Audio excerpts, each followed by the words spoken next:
kita berdoa terlebih dahulu. Silakan ketua kelas dipimpin untuk berdoa.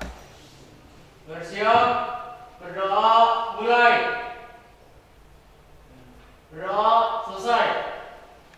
Beri salam. Assalamualaikum warahmatullahi wabarakatuh. Waalaikumsalam warahmatullahi wabarakatuh.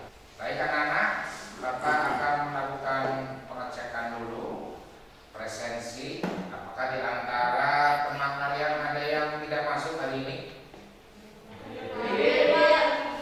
Baik anak-anak, hari ini kita belajar kompetensi dasar 3.2, yaitu apa? Unsur kebahasaan surat lamaran pekerjaan. Ya. Kemudian indikator pencapaian kompetensinya.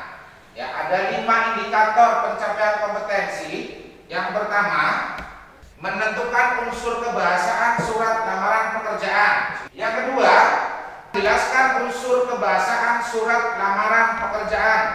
Tujuan pembelajaran, tujuan pembelajaran pada kegiatan belajar kali ini adalah melalui kegiatan pembelajaran dengan model pembelajaran problem based learning atau PBL, peserta didik dapat mengidentifikasi, menjelaskan dan membandingkan kebahasaan surat lamaran pekerjaan dengan kerja keras, kritis dan komunikatif selama proses pembelajaran.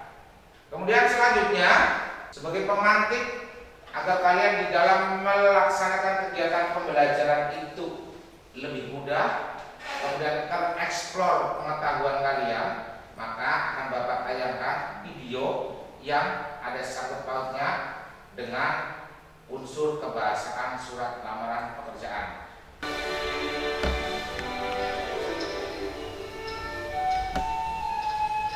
Lampiran surat, mungkin kalian bisa menjelaskan pada saya. Jika di bagian lampiran surat tidak boleh disingkat seperti lam, tapi harus ditulis lengkap seperti lampiran. Dan juga angka dalam kolom lampiran tidak boleh ditulis menggunakan angka, tapi harus ditulis menggunakan huruf seperti 2 lembar. Jadi kalau alamatnya dituju harus menggunakan kata kepada. Untuk di alamat surat tidak menggunakan kata kepada, dan kata yang terhormat harus disingkat dengan YTH. Untuk jabatan tidak disertakan dengan kata bapak atau ibu, dan untuk nama jalan itu tidak boleh disingkat.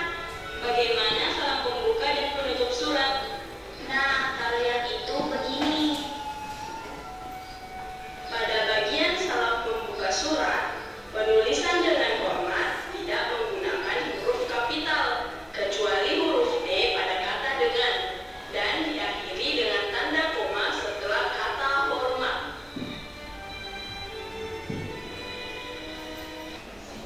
Ya, sudah menyaksikan? Menarik bukan? Ya. Kira-kira tadi apa yang kalian saksikan, Mbak Neneng? Isi dari video tadi? Kaidah kebahasaan surat lamaran pekerjaan. Kaidah kebahasaan surat lamaran pekerjaan. Jadi tadi sekilas para pemain di dalam video pembelajaran tadi itu bagaimana menceritakan atau menjelaskan tentang kaidah kebahasaan surat lamaran pekerjaan. Selanjutnya, ya, sebelum kita mengkaji isi dan unsur kebahasaan surat lamaran pekerjaan, terlebih dahulu saya mau mengingatkan kembali tentang materi yang telah lalu, karena kalian harus mengetahui dulu isi dan sistematika surat lamaran pekerjaan itu masih ingat atau tidak, karena nanti ketika kita mengidentifikasi unsur kebahasaan surat lamaran pekerjaan itu tetap masih terkait dengan pembelajaran yang lalu, yaitu kita harus mengetahui isinya atau isi dan sistematika surat lamaran pekerjaan tersebut. Masih ingat Mbak Tiara? Iya, silakan. Sistematika surat lamaran pekerjaan: 1. Tempat dan tanggal pembuatan surat, 2. lampiran dan tas, 3. alamat surat, 4. salam pembuka, 5. alinea pembuka, 6. isi. Isi dibagi menjadi 3, yaitu identitas, maksud dan tujuan, menyatakan lampiran. Yang ke-7 penutup, 8 salam penutup, 9 tanda tangan dan nama terang. Ya, jadi untuk memulai kita mengidentifikasi unsur kebahasaan surat lamaran pekerjaan, kalian masih mengingat dengan baik pengetahuan kalian pada materi yang satu minggu dipelajari, yaitu isi dan sistematika surat lamaran pekerjaan. Yang pertama tadi ada apa? Tempat dan tanggal. Kedua, dan yang terakhir tanda tangan dan nama terang. Itu tubuh dari surat lamaran pekerjaan untuk isi dan sistematikanya. Nah, sekarang kita akan belajar kaidah kebahasaan mengidentifikasi, langsung dipraktekkan pada contoh surat lamaran pekerjaan yang ada di layar monitor ini. Silakan siapa yang mau dicermati dulu lalu berpendapat. Iya, Mbak Neneng. Penggunaan tanda baca yaitu koma, titik dua, titik koma, dan titik. Penggunaan tanda baca koma, titik dua, titik, dan titik koma. Ada lagi? Penggunaan bahasa baku. Penggunaan bahasa baku. Bisa ditunjukkan contoh pada surat ini? Yaitu pada yang ketiga, fotokopi. Fotokopi. Itu sudah baku atau belum? Sudah. Ya. Sekarang ya, sebelum tugas kelompok ada satu lagi yang belum kalian pahami tuh. Apa? Nah, yaitu indikator yang ketiga, membandingkan surat lamaran pekerjaan. Membandingkan berarti ada yang dibandingkan. Kalau ada yang dibandingkan, suratnya satu atau dua? Yang dibandingkan surat lamaran pekerjaan dengan surat lamaran pekerjaan boleh, atau surat lamaran pekerjaan dengan surat bukan lamaran pekerjaan, misalnya surat pribadi yang untuk teman, itu boleh. Nanti kalau ingin hasilnya perbedaannya cukup jauh, ya yang dibandingkan berbeda. Tapi kalau surat lamaran pekerjaan dengan surat lamaran pekerjaan itu cenderung hampir sama, kecuali tadi masalah penulisannya, ejaannya, tanda bacanya, baku tidak bakunya, standar tidak standarnya, sopan atau tidaknya, efektif atau tidaknya, ya beda-beda tipis ya. Saatnya sekarang kita adalah unjuk kinerja, berdiskusi, praktik melakukan identifikasi terhadap surat lamaran pekerjaan. Aku mau tanya tentang tanda baca titik koma itu terdapat pada kalimat yang mana aja?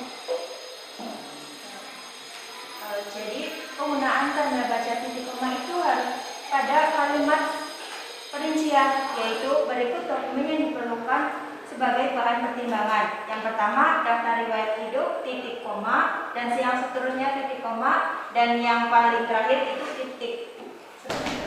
Sini, jangan menggunakan. Nah, ya. Nah, itu. Saya akan memaparkan hasil diskusi kami dari kelompok 3, yaitu tentang kaidah khusus. Kaidah khusus dari surat lamaran pekerjaan. Contoh dari kami itu satu, kata baku. Kata baku di surat pekerjaan yang kita cari yaitu tidak menggunakan kata baku, tapi menggunakan tidak baku seperti fotokopi. Terus yang kedua, kata ganti. Kata ganti di surat ini menggunakan kata ganti saya. Contohnya, saya yang bertanda tangan di bawah ini. Yang ketiga, kata sapaan. Di surat ini menggunakan kata sapaan seperti bapak atau ibu. Contohnya, semoga bisa menjadi pertimbangan bapak atau ibu pimpin. Yang keempat, tentang kalimat perinci. Di contoh surat ini yaitu seperti saya lampirkan kelengkapan diri sebagai berikut. Untuk yang kelima, kalimat persuasif. Kalimat persuasif di surat ini yaitu semoga bisa menjadi pertimbangan bapak atau ibu pimpin. Atas perhatiannya bapak ibu, saya ucapkan terima kasih. Ya, silakan. Terima kasih. Beri aplaus untuk kegiatan selanjutnya adalah menyimpulkan apa yang sudah kita kerjakan dan kita lakukan selama kurang lebih 30 menit berdiskusi, kemudian menyampaikan. Ya baik, kalau begitu berarti kesimpulannya adalah kaidah surat lamaran pekerjaan itu yang pertama mencakup kaidah umum.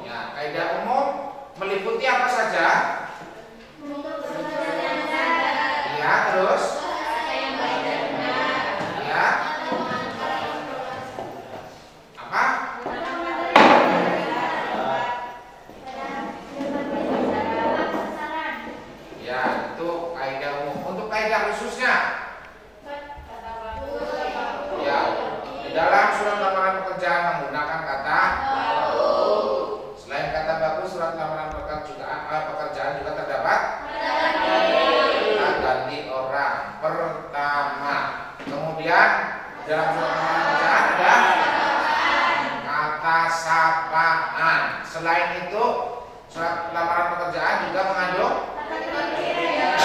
kalimat perincian. Selain daripada kalimat perincian, ada kalimat persuasif. Lalu yang terakhir kalimat efektif. Nah, selain daripada kaidah umum, kaidah khusus, lalu proses pengidentifikasian bisa dengan jalan mengidentifikasi bagian berbagiannya secara runtut dari bagian awal sampai bagian akhir. Lembar kerja peserta didik. Buka laman tugas bahasa Indonesia berikut ini. Bacalah dengan cermat surat lamaran pekerjaan yang terdapat di dalam link tersebut. https://bintak.id. Kemudian pertanyaannya, tentukan unsur kebahasaan surat lamaran pekerjaan tersebut pada setiap bagiannya. Kemudian yang kedua, jelaskan unsur kebahasaan yang Anda temukan pada surat lamaran pekerjaan tersebut. Kemudian nomor 3, bandingkan. Berarti ada 2 surat. Ya, dengan kaidah umum, dengan kaidah khusus. Lalu kalau mau lebih istimewa lagi, perbagiannya. Nah, yang ketiga ini kaitannya dengan TIPEK, karena sekarang kita belajar di era 4.0. Jadi tugas kalian juga harus berorientasi atau berbasis teknologi. Silakan diunggah tugas kalian ini ya, dalam Google Drive dan dikirimkan linknya ke email Pak Guru. Nah, itu sampai111@gmail.com. Dikirimkan minimal atau sekurang-kurangnya 1 hari sebelum pembelajaran ini. Ada pertanyaan? Jelas? Nah, siap, terima kasih. Kalau memang jelas, sudah paham semua, kalian nanti tinggal mengerjakan tugas di rumah dengan sebaik-baiknya dan ikuti perintah dan arahannya. Baik, terima kasih. Pembelajaran pada hari ini sudah berjalan dengan baik dan sudah langkah demi langkah dijalankan. Semua yang tahapan kita lakukan dengan baik. Kalian juga sudah memahami juga dengan baik pula.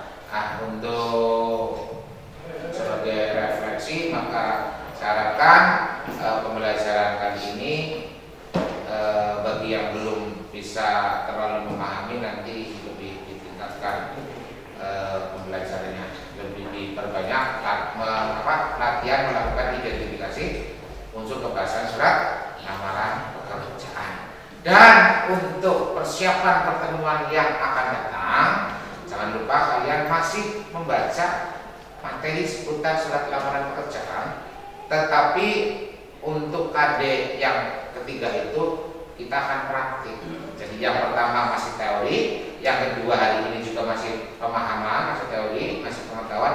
Nanti yang ketiga kita praktek, yaitu kompetensi dasar 4.2, yaitu menulis atau menyusun surat lamaran pekerjaan. Terima kasih anak-anak.